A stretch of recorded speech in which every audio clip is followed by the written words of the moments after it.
कोणत्याही प्रकारचा गोंधळ किंवा समन्वयाचा अभाव अजिबात नाही. दोन्ही पोटनिवडणुकांना राहुरी आणि बारामती या दोन पोटनिवडणुका आहेत.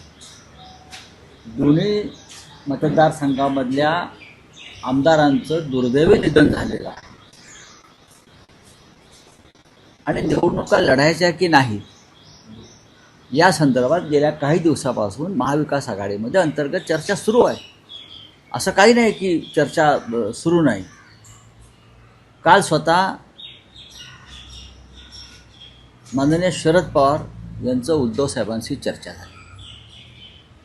काल स्वतः माननीय शरद पवारांशी शिवसेना पक्षप्रमुख उद्धव ठाकरे यांच्याशी दूरध्वनीवर चर्चा झाली.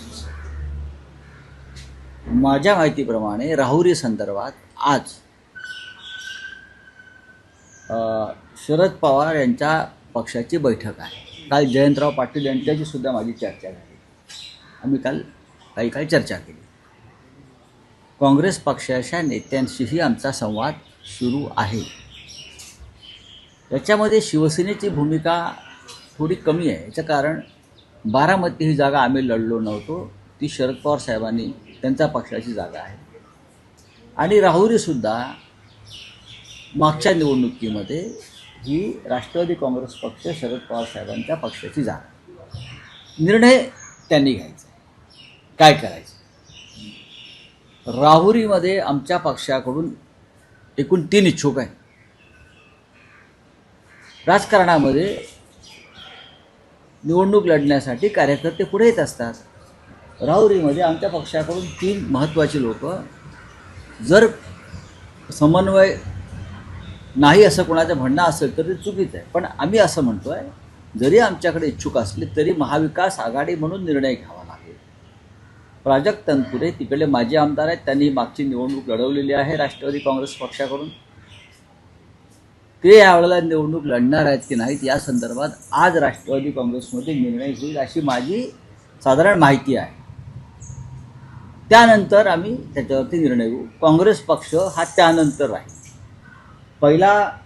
पहिली संधी ही राष्ट्रवादी काँग्रेस पक्षाची आहे, कारण ती त्यांच्या वाट्याला आलेली जागा आहे. त्यानंतर काँग्रेस पक्षाचं तिकडे त्या मतदारसंघामध्ये प्राबल्य आहे. आमच्याकडे 3 उमेदवार आहेत, पण ही निवडणूक होईल. बारामतीमध्ये जो विषय आहे, बारामतीमध्ये सुद्धा उपमुख्यमंत्री सुनेत्राताई पवार यांनी उद्धव ठाकरे साहेबांशी नक्कीच चर्चा केली. चर्चा होत असते. त्या भारतीय जनता पक्षाबरोबर निवडणूक लढत आहेत. त्यांची युती भारतीय जनता पक्षाबरोबर आहे. ह्याच्यासुद्धा आमच्या पक्षामध्ये चर्चा झाली. त्या काय महाविकास आघाडीचे उमेदवार नाही आहेत. त्या भारतीय जनता पक्ष आणि अजित पवार गट असे त्या संयुक्त उमेदवार असतील.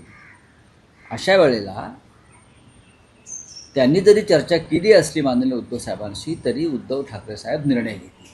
अद्याप कोणताही निर्णय घेतलेला नाही.